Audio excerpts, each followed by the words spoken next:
Yes, now we'll discuss about the development of lung and pleura. Here is position of developing embryo.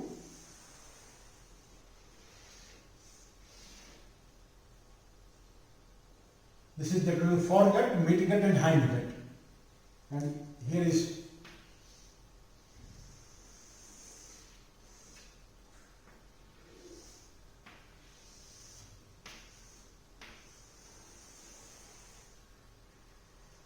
side of the pericardium. This is foregut. Here is buccopharyngeal membrane. If you cut a section like this is developing foregut, and cranial part of developing foregut. A series of thickening appears in the wall like this. These are series of thickenings. If you cut a section, you will find. If you cut a section, you will find these are the.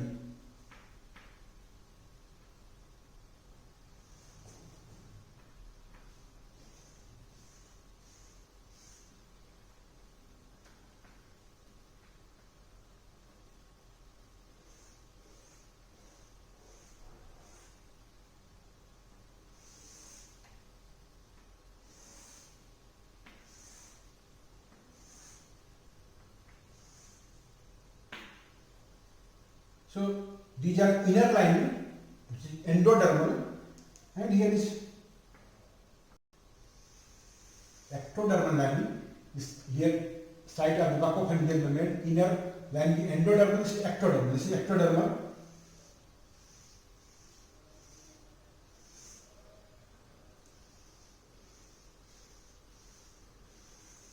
Here you can see a series of thickening appears in the wall. In this wall, these are thickenings. Usually, this is 1, 2, 3, 4, 6. These are 6 arch form. First, second, third, fourth, fifth, and sixth. And fifth become disappear just after its formation. That's why only first, second, third, fourth, and sixth arches are present. These are known as pharyngeal arches. Pharyngeal arches. So here, this is endodermal lining, and outer lining is ectodermal. In between these two, there is mesoderm. So here is mesoderm. Here, if you cut a transverse section at this level, you will find it is like this at this level. And gradually here a groove appears, that is tracheo-esophageal groove. So here is groove. So tracheo-esophageal groove is formed. This is tracheo-esophageal groove. Tracheo-esophageal groove.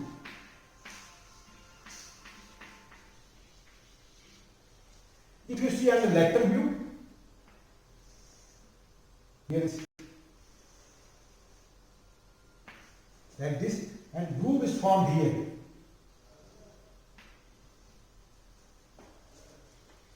This is tracheo-esophageal groove.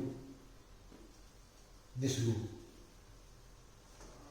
And here, this groove gradually descend downward, and this enlarge and form a diverticula known as respiratory diverticula. This is respiratory diverticula. And the lower end of diverticula bifurcates and form the respiratory bud. So respiratory bud is formed here. If you see this respiratory bud,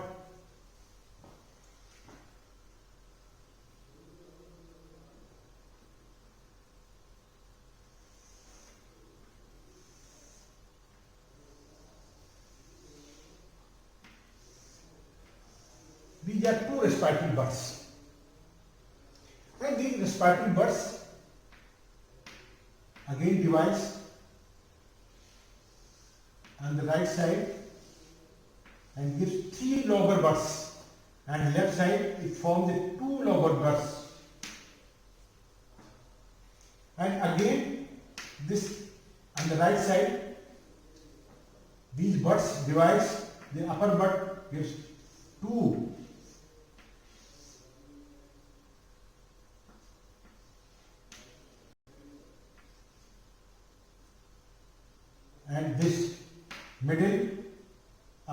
form 3 and middle form 2 segmental buds, and this lower form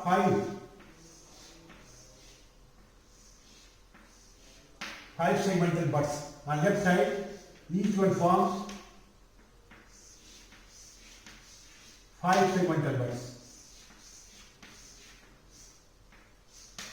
So 5 segmental buds are formed.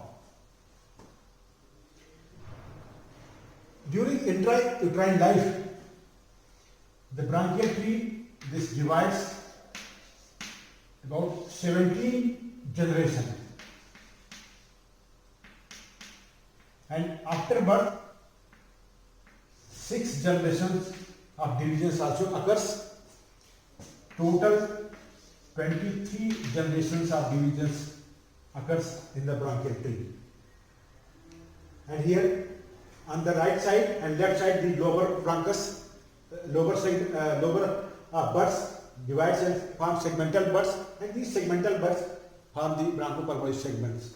So on the right side there is 10 bronchopulmonary segment, on left side there is 10 bronchopulmonary segment.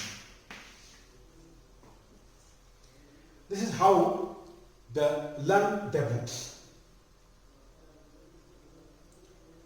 Now, how the pleura develops. In this diagram you can see the position of the lung develop this bud. It is here.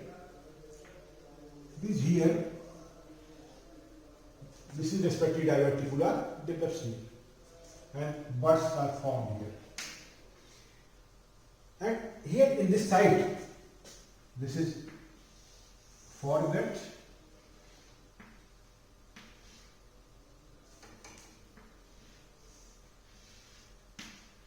medial hindgut. Here bud develops like this. And here same places. Here is position of the pericardial cavity, and this pericardial cavity communicates with this peritoneal cavity. This is peritoneal cavity. So pericardial cavity communicates with the peritoneal cavity. This is peritoneal cavity.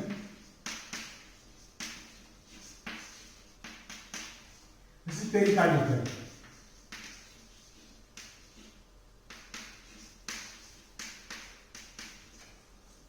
So in between these two cavities, this cavity and this cavity, there is canal. This canal is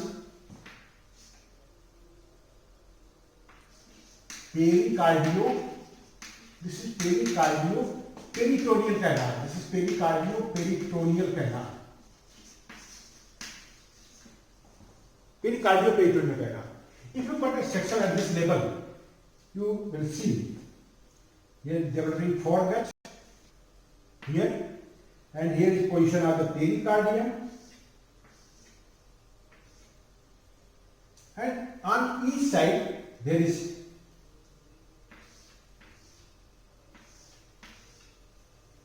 pericardio-peritoneal canal. This is pericardio-peritoneal canal.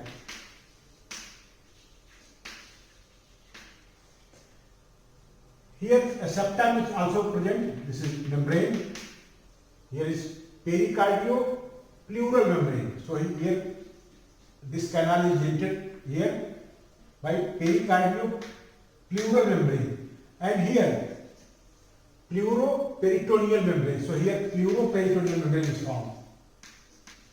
Pleuro-peritoneal membrane, and here is pericardio-pleural membrane. So this is pericardio-pleural membrane. This membrane is pericardio-pleural, and this is pleuro-peritoneal membrane. So this is canal which connects the pericardium with the peritoneal cavity. This is pericardio-peritoneal canal. This is pericardio-peritoneal canal. Here you have seen in developing foregut, respiratory diverticula is formed. You have seen in this diagram, respiratory diverticula is formed, and you see a depression is formed, that is tracheoesophageal groove, and it grows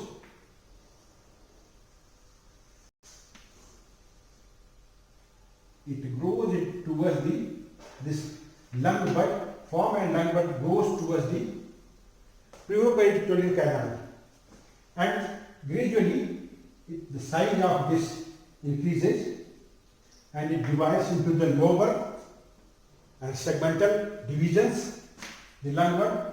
So lung bud here enlarge like this, and now the position of this is invalidated like this. So this is peritoneal, this is pleural cavity. So the part which is close to this part is close to this form the visceral pleura or pulmonary pleura, and this part parietal pleura. So parietal pleura and visceral pleura is formed, and here it divides. Same time it divides. So division. This is division of this, and if you see, here is position of this become this is parietal pleura. This will be parietal pleura like this, and here is the root of the lung, and from here is root of lung. This is visceral pleura. This is visceral pleura. Here you can see. This is position the visceral pleura, and here these two become continuous. Parietal and visceral become continuous at the root. So parietal and visceral pleura is formed. The part which is close to this bud form the visceral pleura. The part which is away to this is visceral pleura, this is parietal pleura, and between these two there is pleural cavity. So this is pleural cavity. So this is all about the development of lung and pleura. Thank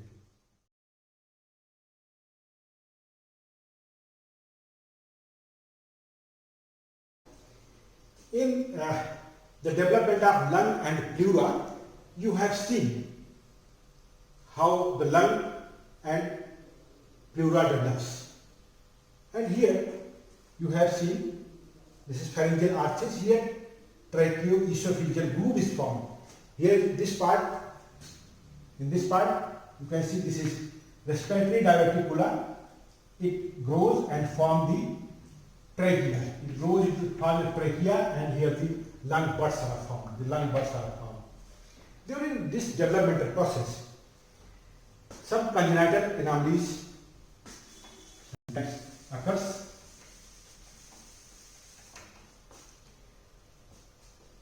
This is esophagus developing. Esophagus, here trachea develops, and in upper part larynx develops. Here lung bud form the lungs. Sometimes this upper part of the esophagus, this is esophagus upper part, and here is position of the trachea. This is position of the trachea, and this is upper proximal part of the cranial part of the esophagus, and here this is distal part of the esophagus. A fistula is formed. This is tracheo-esophageal fistula. 90% of tracheo-esophageal fistula are like this, and remaining 10% are maybe there may be both of these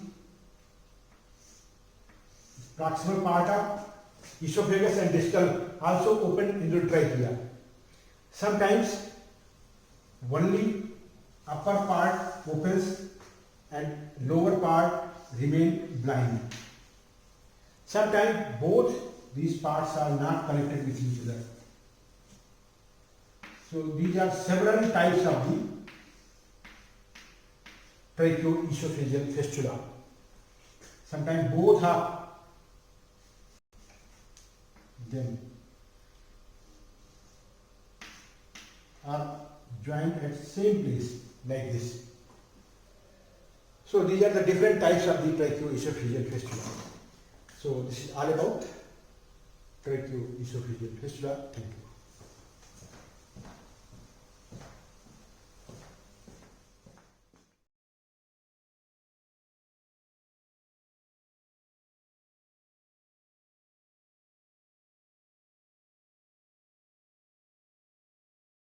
Yes, now we'll discuss about the thoracic cavity and pleura. First of all, we'll make a diagram of the coronal section and horizontal section of the thoracic cavity. So here is coronal section.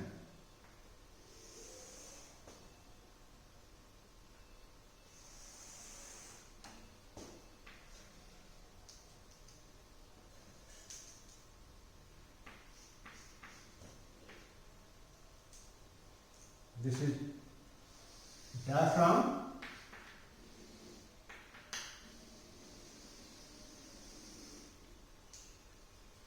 Here is position of lung. This is lung.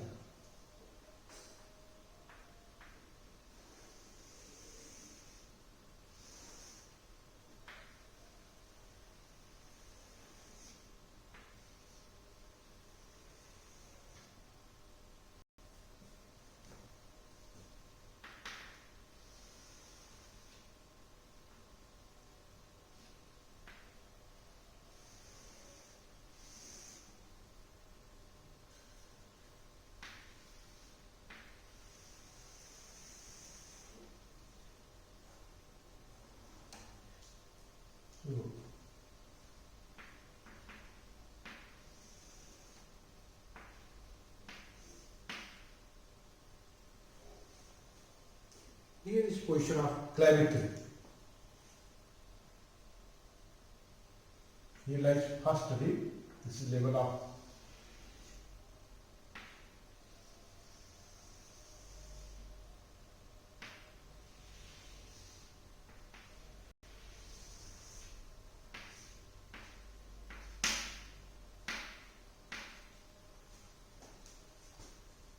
and here is this is the clavicle.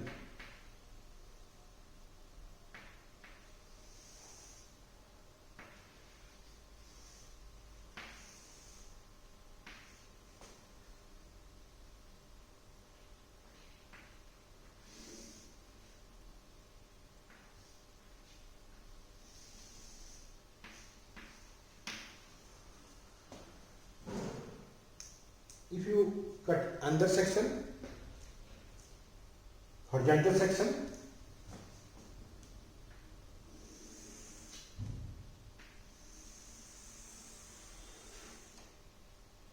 this is a horizontal section.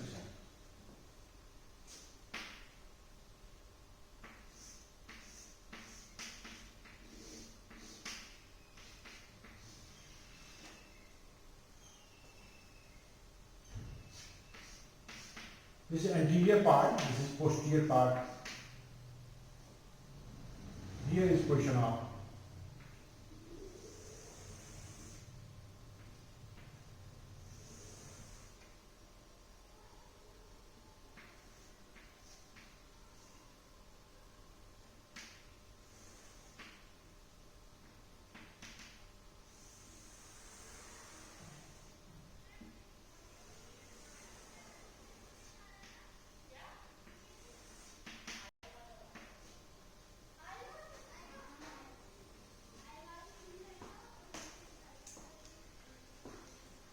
so in thoracic cavity, here is thoracic, this is thoracic wall, these are the ribs, here lies ribs.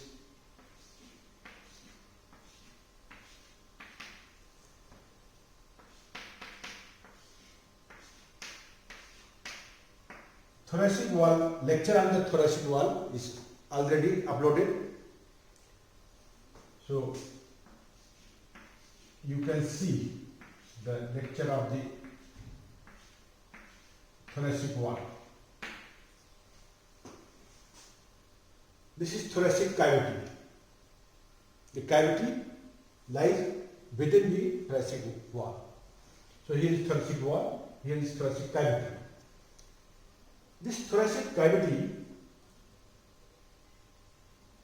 mostly it is filled by two lungs. Here is one lung, this is right, this is left lung. Right and left lung. Left, right lungs.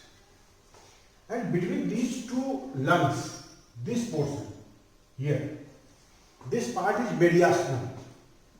So these are two lungs and this part is mediastinum.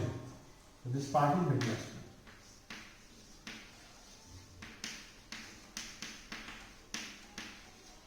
So this part is mediastinum. In this mediastinum, several structures are present. Heart, thoracic duct, trachea, esophagus. So all these structures present here. This is mediastinum. These are the two lungs. The lungs are covered by two layers of the pleura, parietal and visceral layer. So pleura is covered by pleura, and pleura has parietal layer and visceral layer. Visceral layer is also known as pulmonary pleura.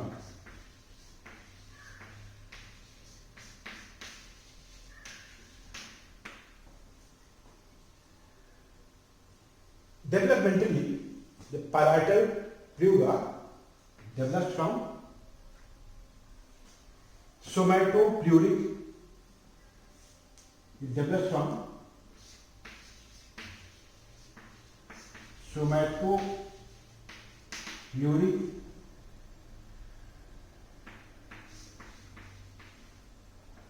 part of lateral plate medulla. Lateral plate medulla. So it develops from the somatopleuric. And this visceral develops from splanchnopleural.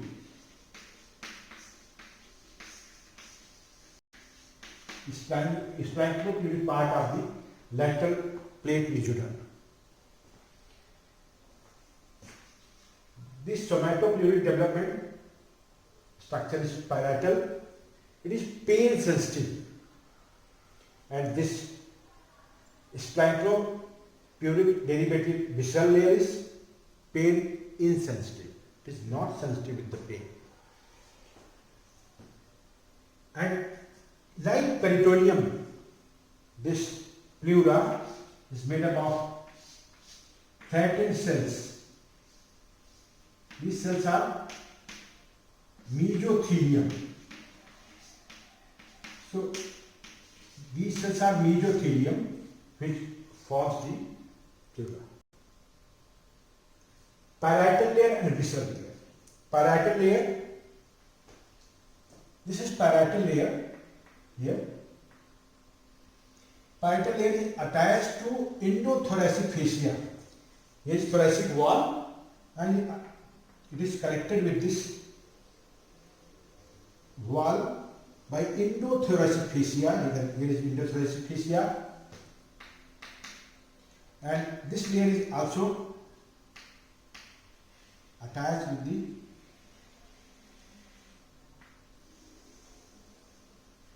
diaphragm. So it is attached to diaphragm here.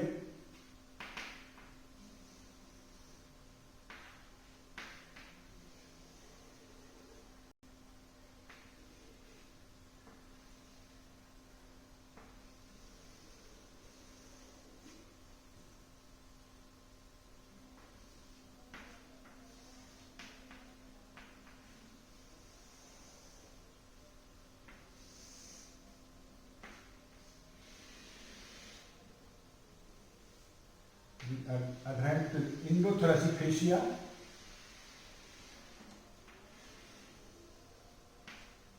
this is parietal layer. Parietal layer is pain sensitive layer and it develops from the somatopleuric part of the lateral plate mesoderm. At the site of the hilum, this is hilum at the root of the lung. Here, this is continuous with the visceral layer. So this is parietal layer. Here is continuous with the visceral layer. This is visceral layer. Here, yellow color. Here it is visceral layer. Visceral layer is adherent with the lung and it covers the surface of the lung, and also where fissures are formed, it also covers the fissure of the lung. Like this. Here, if here is fissure, then it passes and covers the surface and fissures, goes into fissure like this. So this is visceral layer. So inner layer is visceral layer. Both these layers are continuous. Here you can see the parietal layer and this is parietal layer and visceral layer continuous at the root of the lung. Here. At the root of lung, you can see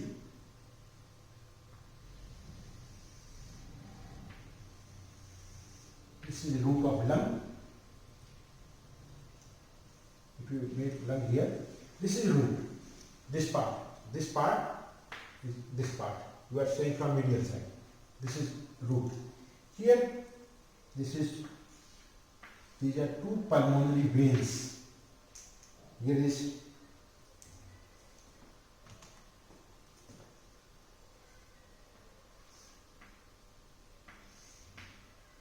pulmonary artery, bronchus. So here lies bronchus. So these structures are present. Here you can see this part is fold of the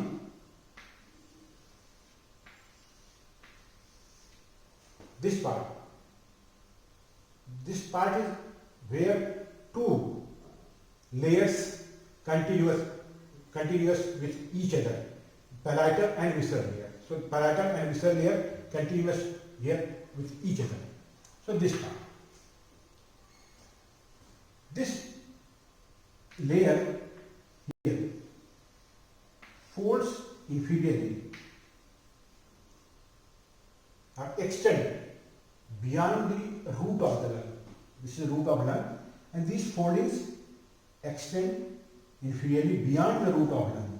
This portion is known as pulmonary ligament.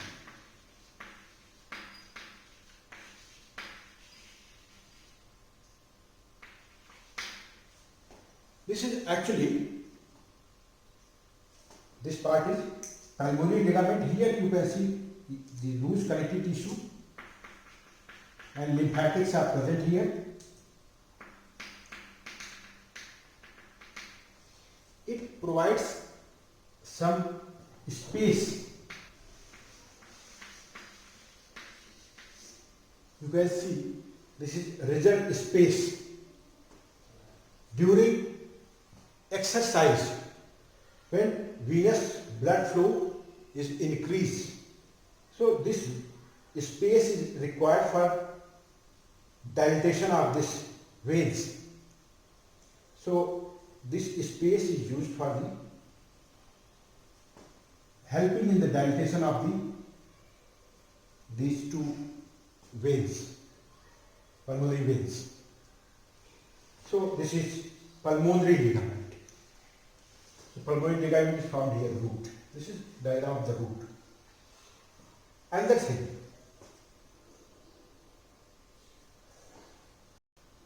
this parietal layer, this parietal pleura, according to position, it is divided into several parts. The part which lies here in the neck region, this part, distance from here to here is about first rib to about 5 centimeter. From medial part of medial 1/3 of clavicle, if you see the height of apex is about 2.5 centimeter. So from here to apex 2.5 centimeter, from first rib it is about 5 centimeter. So this is cervical region. So this pleura can be divided to cervical part. This is cervical part. Here is costal pleura because it is related to the ribs. Here is this pleura, diaphragmatic pleura.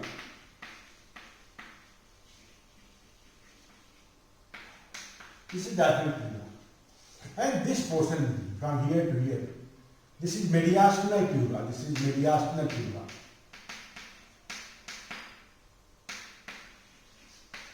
So this is mediastinal pleura, this part, from here to here. This is mediastinal pleura. So bilateral pleura is divided into cervical, costal, diaphragmatic, and mediastinal pleura.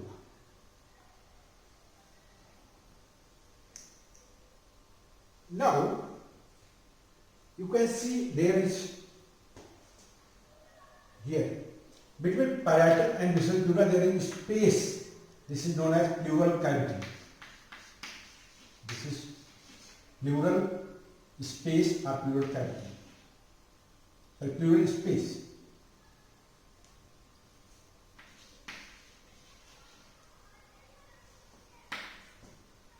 In case of pleural effusion, here fluid is collected and removal of the fluid is known as paracentesis thoracis.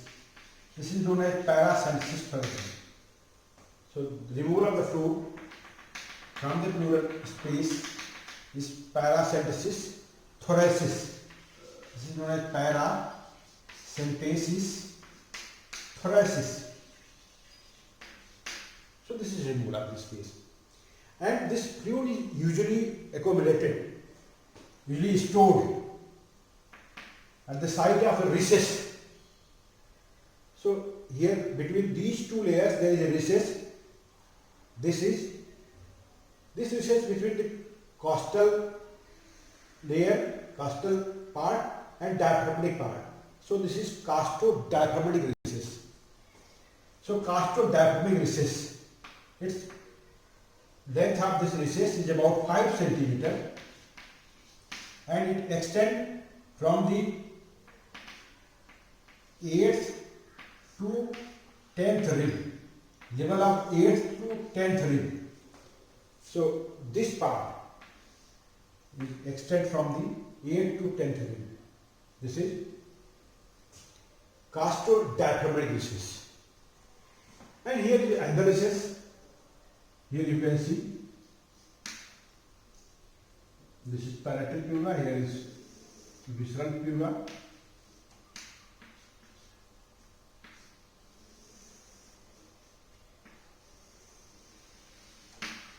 This is pleural space, and here is another recess. This recess is known as, this is costal and this is mediastinal surface. This is costal surface, mediastinal surface. In this diagram, this surface of the parietal pleura is costal surface. And this surface is mediastinal surface. So between costal and mediastinal surface, this is costo-mediastinal pleura.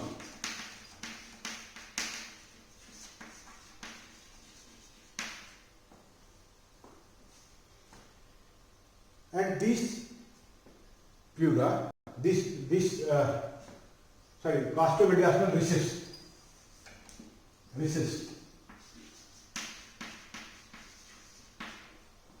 The recess, here is costodiaphragmatic recess and costomediastinal recess. These recess provides space for the expansion of the lung during deep inspiration. So this is costo-mediastinal recess and costo-diaphragmatic recess. Now, arterial supply. Here, the parietal pleura is supplied by intercostal artery. Here, intercostal artery. As you know, in each intercostal space, this is intercostal space. These are two ribs, and between these, this is space. Here, vessels are lying costal vein, artery, and nerve. So vein, artery, nerve, vein, artery, and nerve. So this artery gives supply to this intercostal artery gives supply to this parietal pleura, and also this gives supply to the peripheral part of this diaphragmatic pleura. Venous drainage is same through intercostal veins. These are the intercostal veins. So venous drainage by intercostal vein. Nerve supply through the intercostal nerves. So intercostal nerves of the space give supply to the parietal pleura. These are pain sensitive. And also to lateral half part of the diaphragmatic pleura up to this area. So this part and this part is supplied by VAN, artery, intercostal nerve, and intercostal veins. Mediastinal is supplied by here, this mediastinal, and this part, central part up to this level, central part of diaphragmatic surface. It is supplied by arteries, pericardiophrenik artery. Pericardiophrenik artery, here gets supply pericardiophrenik artery. Venous drainage is same, pericardiophrenik veins, and nerve supply phrenic nerve. So this area is supplied by phrenic nerve up to this area, phrenic nerve.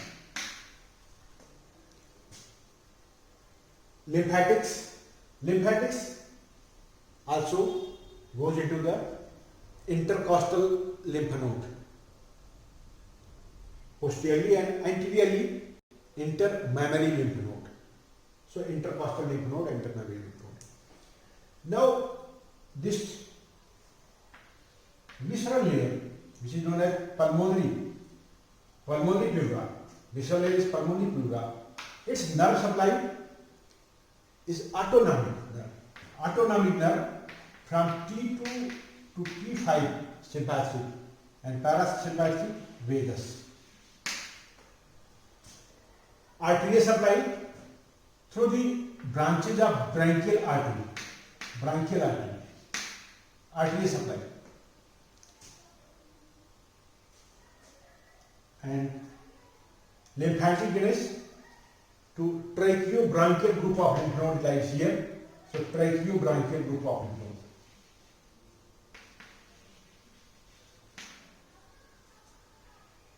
So these are the nerve supply, arterial supply, venous drainage, lymphatic drainage of the parietal and visceral pleura.